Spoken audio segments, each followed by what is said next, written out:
자, 송구영신 예배를 드리면서 어떤 말씀을 우리 성도들에게 드릴까 고민하다가 늘 그랬던 것 같아요. 신명기 말씀을 결국에는 항상 찾아갔던 것 같아요. 그래서 오늘도 신명기 말씀을 통해서 함께 은혜를 나누었으면 좋겠습니다. 제가 목사가 된 지 올해로 꼭 20년째 되는 해입니다. 그리고 우리 사랑하는 남은교회 담임 목사가 된 지 8년이 넘어가고 있습니다. 목회를 처음에 할 때는 여러 가지 생각들도 많았고 또 많은 계획들도 있었고 또 뜨거운 열심도 있었고, 그렇다고 지금 그렇지 않다는 건 아니에요.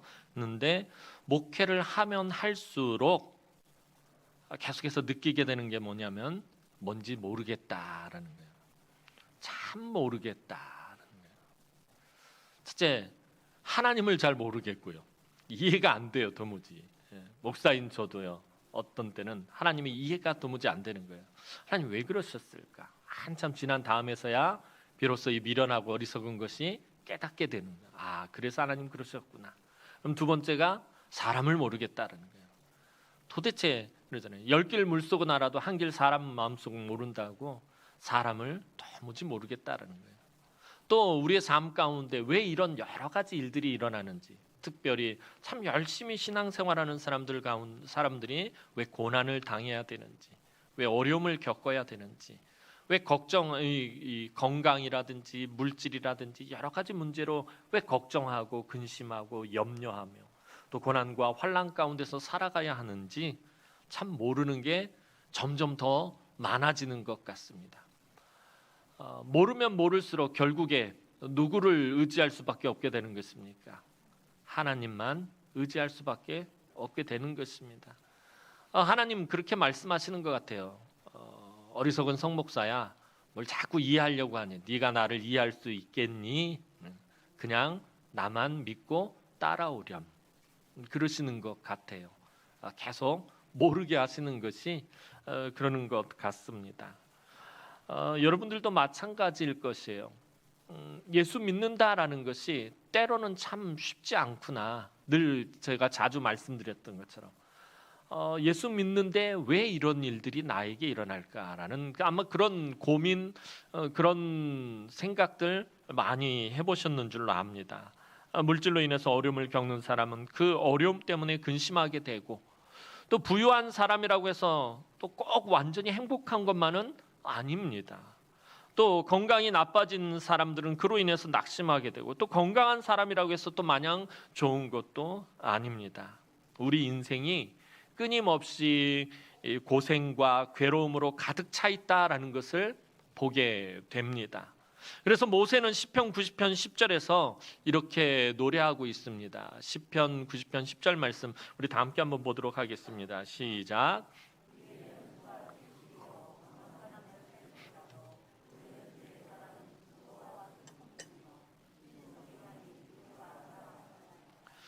모세가 기가 막힌 시를 하나 지었습니다.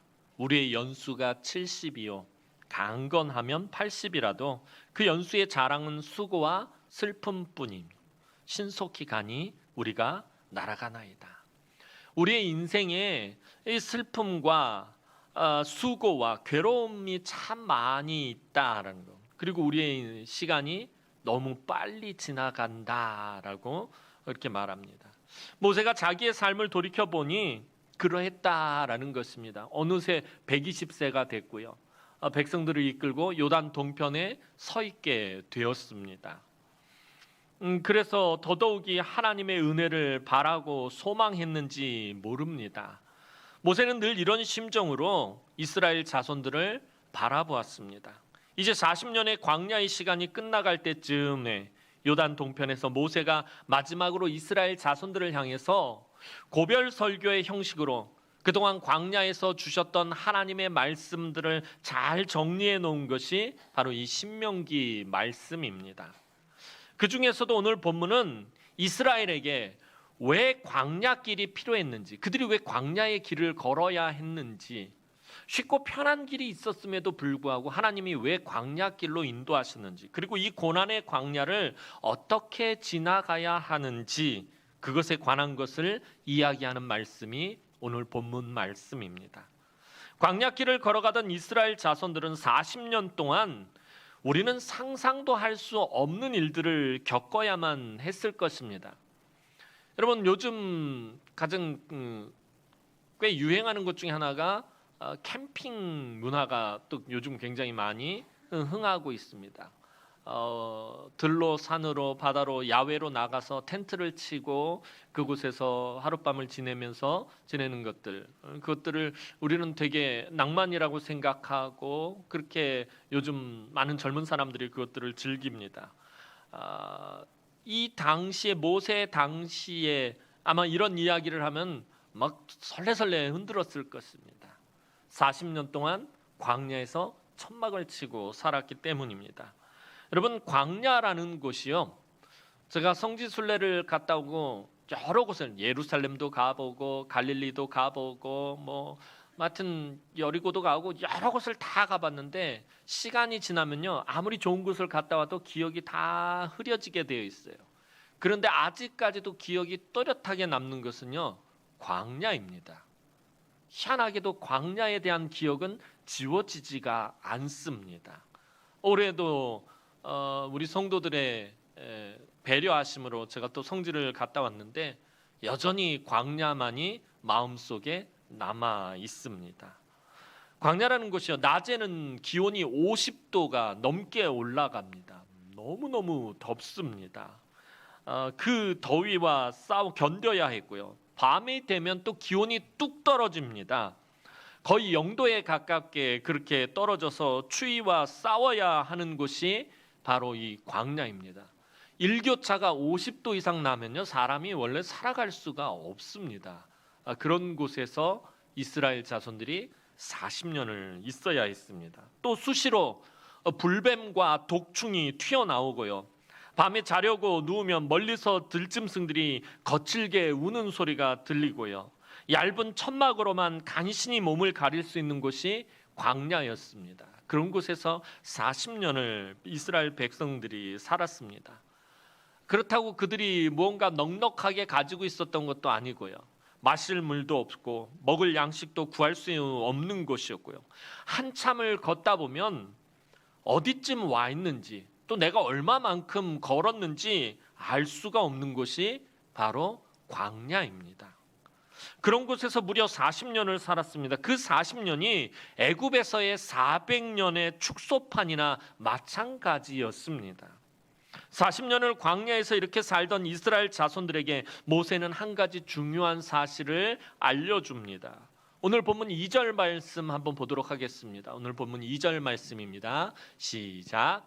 네, 하나님 여호와께서 이 40년 동안에 내게 광야 길을 걷게 하신 것을 기억하라. 이는 너를 낮추시며 너를 시험하사 내 마음이 어떠한지 그 명령을 지키는지 지키지 않는지 알려 하심이라. 자, 2절 말씀에서 모세가 강조하고 있는 것은 여호와께서 이 40년 동안에 내게 광야 길을 걷게 하신 것을 기억하라라는 부분입니다.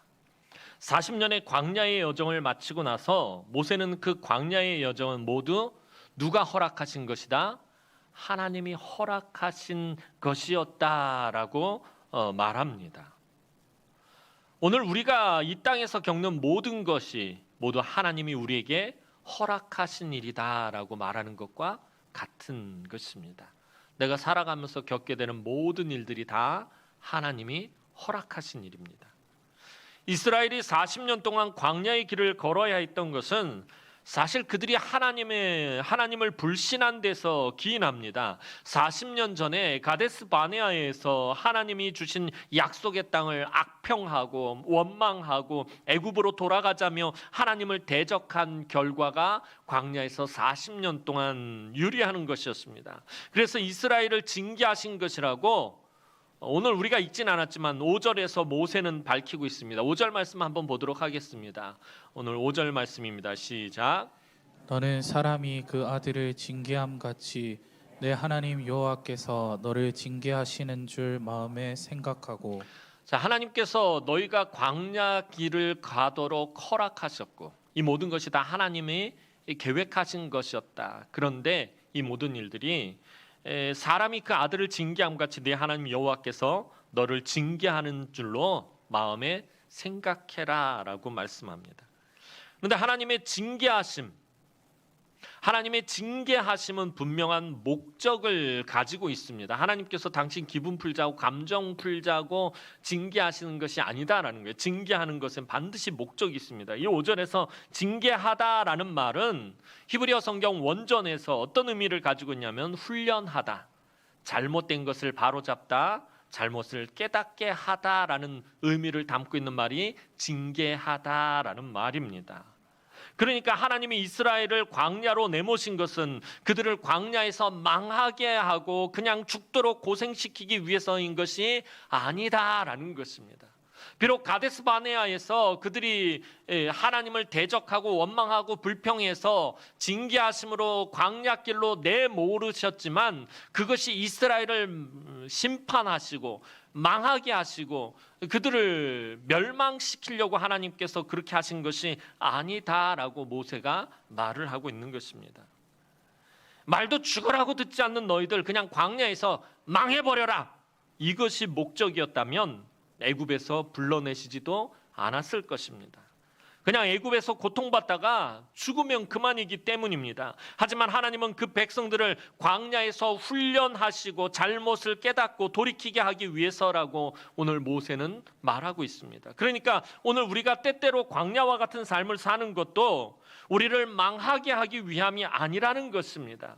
여러분들이 생각지 못한 어려움을 겪거나 또 근심과 걱정과 염려와 시험과 환난과 고난이 찾아올 때 그것이 나를 망하게 하기 위한 것이 아니다라는 거예요. 내가 무언가를 잘못한 것이 있다면 그것을 깨닫게 하기 위해서이고, 그렇지 않다면 내가 하나님 앞에서 잘못한 것이 없다면 나를 훈련하기 위해서입니다. 남자들은 군 입대 영장이 나오면 제일 먼저 훈련소로 갑니다. 지금이야 훈련이 그렇게 많이 힘들지 않지만, 이렇게 얘기하면 지금 군대 갔다 온 애들은 또 뭐라고 할 겁니다. 각 세대들은 그때마다가 제일 힘들었던 것 같아요. 우리 부모님 세대 때가 제일 힘들었다고 말하고, 저는 저 때가 제일 힘들었다고 말하고, 저희 아들 큰 놈도 이제 군대 갔다 왔는데 이 얘기하면 제일 싫어해요. 요즘 같은 군대 같으면은 몇 년이고 하겠다, 가서 말뚝이나 박아라 그러면은 쳐다보지도 않아요. 그만큼 군대는 남자들에게 힘든 곳입니다. 훈련소 특별히 처음에 가면 아마 우리 남자 집사님들, 장모님들 옛날 훈련소 갔을 때 생각나실 것입니다. 얼마나 마음속에 막 두려움이 있고 막 무섭고 그런데 이 훈련 교관이 웃지를 않아요. 모자 푹 뒤집어 쓰고 눈도 안 마주치고 목소리 낮게 깔고서는 뭐라고 하면 막 정신이 하나도 없습니다. 저도 훈련 받을 때 그 훈련 그 교관 조교 아직도 이름을 기억해요. 얼마나 악질이었는지. 박종구 하사라고요. 아직도 기억을 합니다. 얼마나 괴롭히는지. 한 번은 그 남자들 군대 가면 제일 많이 하는 것 중에 PT 체조라고 있어요. 이렇게 팔을 올렸다 내렸다 뛰면서 하나, 둘, 이러면서는 이 사람은, 이 교관은요 하루 종일 그것만 시키는 거예요. 아침에 딱 그러면 목소리 쭉 깔고서 PT 목표 20개. 마지막 구호는 생략한다. 실시. 그럼 이상하게 꼭 마지막에 하는 놈이 있어요. 제발 20 하지 마라고 옆에 막 눈치 주고 해도 결국엔 내가 해. 어떤 놈이든지 꼭 끝에 하면. 그러면 이게 막 배가 늘어납니다. 40회, 80회, 뭐 100회, 200회. 환장하는 거예요. 그 다음날 이제 그 중에 이제 고문관이라고 있잖아요. 꼭 실수하는 놈들 붙잡고 넌 제발 아무 말도 하지 마. 우리가 소리 지를 테니까 너는 아무 말도 하지 마. 그래도 그 놈이 꼭 소리를 지르는.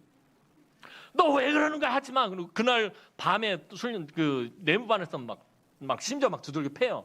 내일 절대 얘기하지 마. 그럼 입 꾹 다물고 있는. 그래서 얘가 이제 아무 말도 안 하니까 내일은 좀 훈련이 수월하게 넘어가겠구나. 그러면 이 악질 교관이 눈치를 채요. 그러면 PT 오늘은 20개만 한다. 잘하면 그냥 내무반에 들어가서 쉬게 해주겠다. 그러면 얼마나 좋아요. 그러면서 이래요.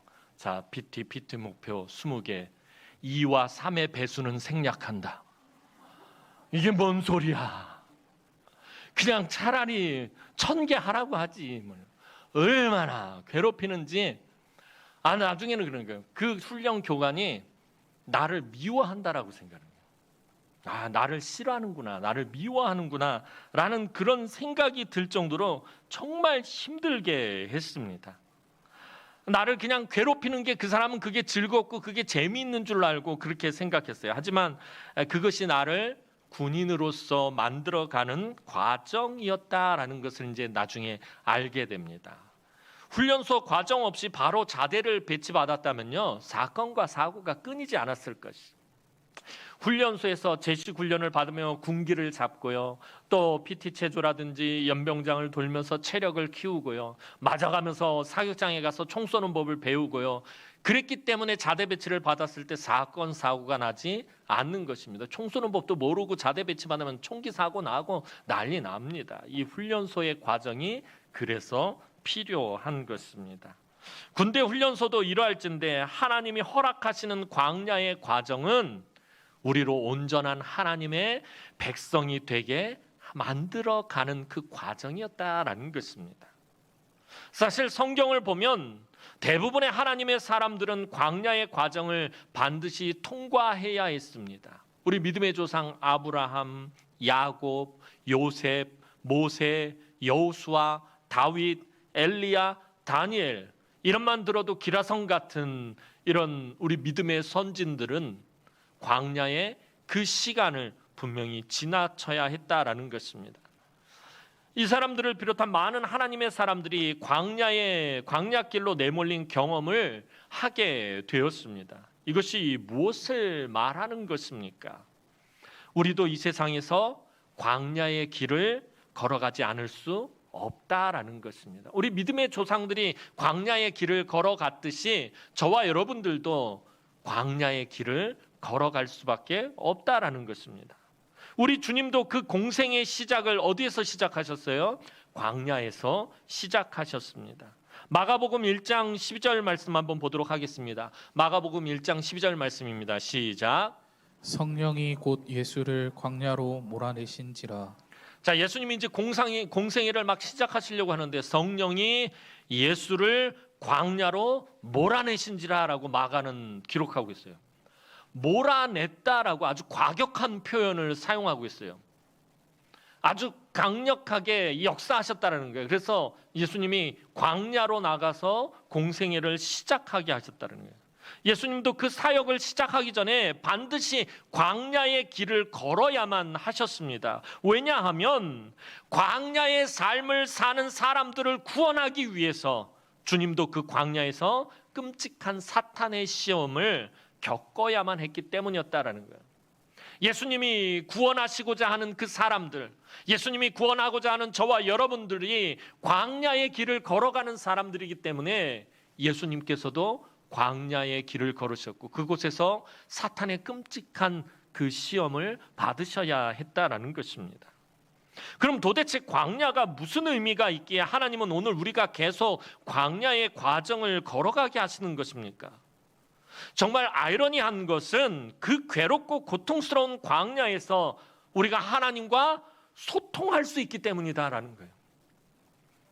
희한하게 그 광야의 길을 걸을 때 하나님과 소통하게 된다라는 것입니다. 사실 광야의 특징을 한마디로 말한다면 결핍입니다.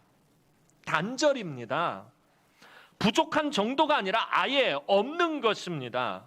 삶에 필요한 모든 것들로부터 단절된 곳이 광야입니다. 의식주 모든 것이 단절되어 있어요. 옷도 한 벌밖에 없었고요. 이스라엘 자손들 신발도 한 켤레밖에 없었고요. 모든 것에 결핍이 있었고 모든 것으로부터 단절되어 있는 것이 바로 이 광야였습니다. 그런데 그 결핍과 단절로 인해서 하나님과 소통할 수 있게 된다는 거예요. 참 아이러니한 거예요. 부족할 때, 가장 부족할 때, 가장 모자랄 때, 가장 힘이 없을 때, 가장 약할 때 하나님과 비로소 소통할 수 있게 되더라는 것입니다. 하나님은 광야에서 왜냐하면 하나님 외에는 의지하거나 붙잡을 것이 없게 되기 때문에 그렇다라는 거예요.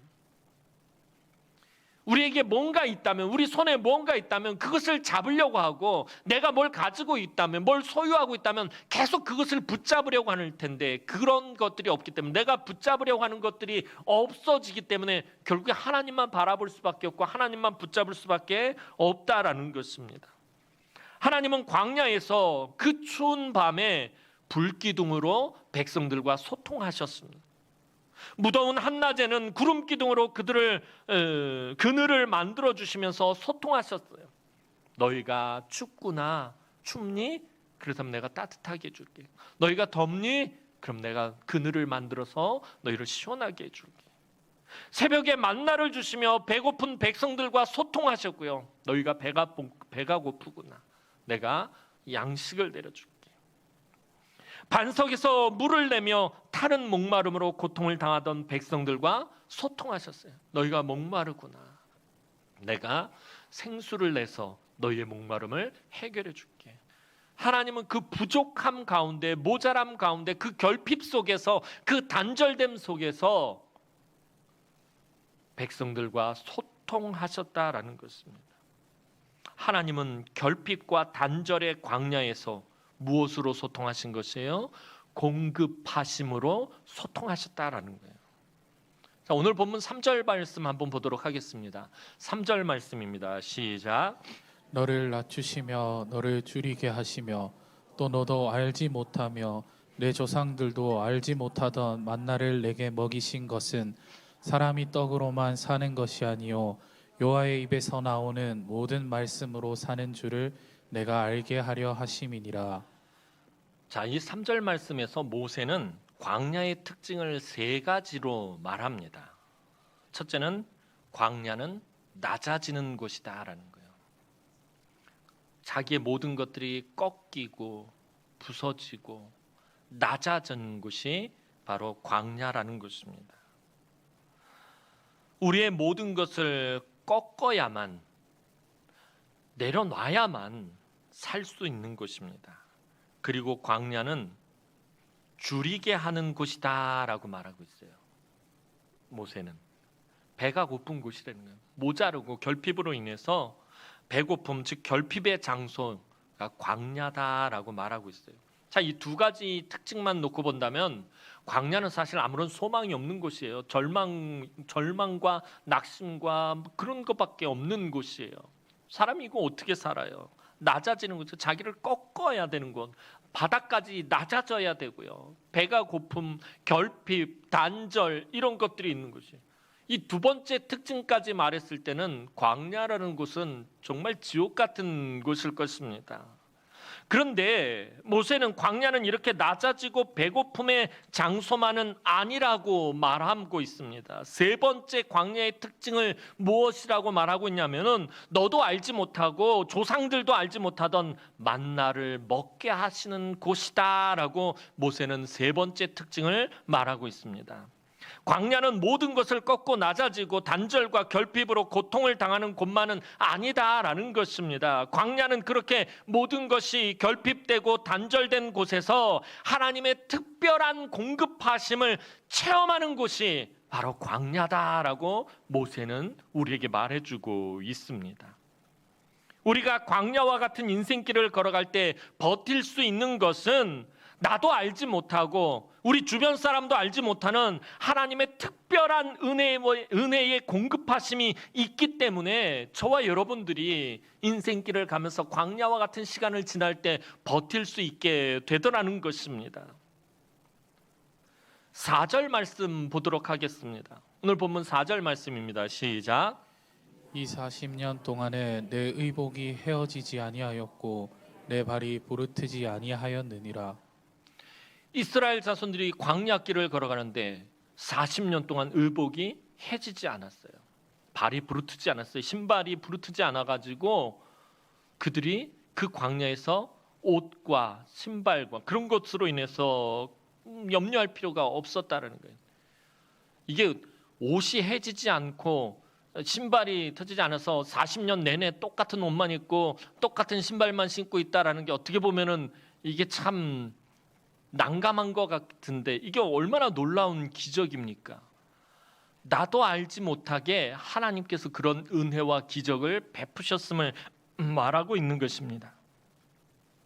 삶에 분명히 결핍이 있었는데 채우심이 있고 단절이 되었는데 소통하심이 있고 분명히 걱정과 근심과 염려가 넘치는 길을 걸어왔는데 뒤돌아보니까 모든 것이 다 하나님의 은혜였다라는 것을 깨닫게 되는 신비. 처음에는 서럽고 괴롭고 고통스러워서 눈물이 났는데 나중에는 하나님이 아무도 모르게 해주신 그 은혜 때문에 눈물이 나는, 처음에는 고난 때문에 흘렸던 눈물, 그런데 나중에는 하나님이 아무도 모르게 나한테 베풀어 주신 그 은혜 때문에 눈물이 나는 그 신비한 은혜가 있기 때문에 우리 믿음의 사람들이 살아가게 되는 것이다라는 것입니다. 사랑하는 성도 여러분, 살아가면서 누구나 한 번쯤은 광야의 길을 걸어가게 됩니다. 이 일에 예외는 없습니다. 이 광야의 길을 피할 수 없다면 극복해야 합니다. 광야의 길을 하나님과 소통하는 기회로 만들고 단절과 결핍 속에서 하나님의 채우심을, 공급하심을 경험하는 기회로 만들어야 합니다.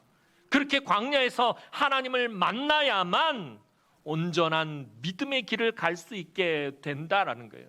아까 서두에 말씀드렸던 것처럼 우리가 신앙생활하면서 이해하지 못했던 일들, 내 삶 가운데서 도무지 예상하지 못했던 그런 모든 문제들, 그 속에서 내가 살아남고 버틸 수 있는 것은 이 광야에서 나에게 아무도 모르게 은혜를 베풀어 주시고 공급해 주시고 채워 주시고 인도해 주시고 보호해 주시는 그 하나님을 만나야만 내가 온전한 믿음의 길을 걸어갈 수 있다라는 것입니다. 올 한 해도 광야와 같은 시간을 보낸 성도들이 많은 줄로 압니다. 물질이라는 광야의 시간을, 건강이라는 광야의 시간을, 또 가족과 자녀라는 그 광야의 시간, 그 외에 삶의 여러 가지 힘들고 어려운 문제들 때문에 광야와 같은 그런 고된 시간을 보낸 성도들이 많은 줄로 압니다. 그런데 이만큼 지나고 보니 모든 것이 다 하나님의 은혜였다는 거예요. 나도 모르게 하나님이 은혜를 베풀어 주셨고 아무도 모르게 하나님께서 은혜를 베풀어 주셨어요. 내가 외로울 때 위로해 주셨고, 내가 지쳤을 때 새 힘을 주셨고, 내가 부족할 때 때를 따라 돕는 은혜를 베푸셨고, 내가 갈 길을 몰라 할 때 말씀으로 이정표를 보이셨고, 눈물 흘릴 때 내 눈물 닦아주셨고, 내가 손 내밀 때 내 손 잡아주셨더라는 것입니다. 그때는 안 그러셨던 것 같았는데, 그때는 도와주시지 않았던 것 같았는데 뒤돌아서 보니까 그때마다 하나님께서 나와 함께 하셨고 나도 모르게 은혜를 베풀어 주셨단 말이에요. 나도 모르게 나에게 양식을 먹이셨다는 거예요. 하늘 양식으로 나를 먹이시고 나에게 풍성한 은혜와 긍휼을 베풀어 주셨다라는 것입니다. 올해도 하나님의 특별한 은혜로 저와 여러분들이 산 줄로 압니다. 내년에도 하나님의 어김없이 그 은혜가 우리에게 있어야 됩니다. 그래서 하나님은 내년에도 어김없이 그 은밀한 은혜를 베풀어 주실 것입니다. 그래서 오늘 우리가 하나님, 내가 떡으로 살아가는 인생이 아니라 하나님의 은혜로, 하나님의 말씀으로 살아가는 인생이 되게 해 주십시오. 그렇게 고백했으면 좋겠습니다. 사람이 떡으로만 사는 것이 아니다라는 것은 믿는 저와 여러분들에게 하나님 주시는 말씀입니다. 하나님을 알지 못하는 사람들은, 이 세상 사람들은 떡으로만 사는 줄 압니다. 그래서 이 세상의 것들을 붙들고 이 세상의 것들을 삶의 소망으로 삼고 살아갑니다. 그러나 저와 여러분들은 이 세상의 것을 소망으로 삼지 않아도 살아가게 되어 있어요. 하나님께서 나도 알지 못하고 주변 사람도 알지 못하는 특별한 은혜를 베풀어 주시기 때문입니다. 그래서 내가 하나님의 은혜로 살아가는 것이고 하나님의 말씀으로 살아가는 인생이 되게 해주신다라는 것입니다. 그러면 또다시 하나님은 나도 모르고 아무도 모르는 그 신비한 은혜를 내 삶 가운데 끊임없이 넘치도록 부으실 것입니다. 그 은혜로 또다시 광야와 같은 2023년을 걸어가는 우리 사랑하는 남흥의 모든 성도들이 되기를 주님의 이름으로 축원합니다. 기도드리겠습니다. 사랑과 은혜가 많으신 아버지 하나님, 은혜와 사랑을 진심으로 감사를 드립니다. 하나님, 올 한 해도 우리가 광야와 같은 길을 걷게 하셨습니다. 그러나 그 광야의 길을 걸을 때에 내가 알지 못하게 하나님께서 불기둥과 구름기둥으로 인도하시고 보호하셨고, 또 내가 목마를 때마다 반석에서 샘물이 나게 하셨고, 내가 배고플 때마다 하늘의 양식을 먹이셨고, 내가 하나님의 위로가 필요할 때마다 하나님께서 나를 위로해 주셨고 은혜를 베풀어 주신 줄로 압니다. 하나님, 그 은혜가 있었기에 내가 올해도 여기까지 살았습니다. 하나님, 이제 새해 2023년에도 하나님의 은혜로만 살아가기를 원합니다. 내가 이 세상의 떡으로 사는 것이 아니라 하나님의 은혜로 살게 하시고 하나님의 말씀으로 살아가는 인생이 되게 하여 주옵소서. 그래서 이 광야길을 우리 하나님과 함께 동행하며 걸어가는 이것이 나에게 복이요, 기쁨이요, 즐거움이 되게 하여 주시어서 2023년 정말 하나님의 그 풍성하신 은혜들을 더욱더 충만하게 누릴 수 있도록 하나님, 우리 남ung의 모든 권속들을 축복하여 주시옵소서. 감사를 드리옵고 예수님의 이름으로 기도하옵나이다. 아멘.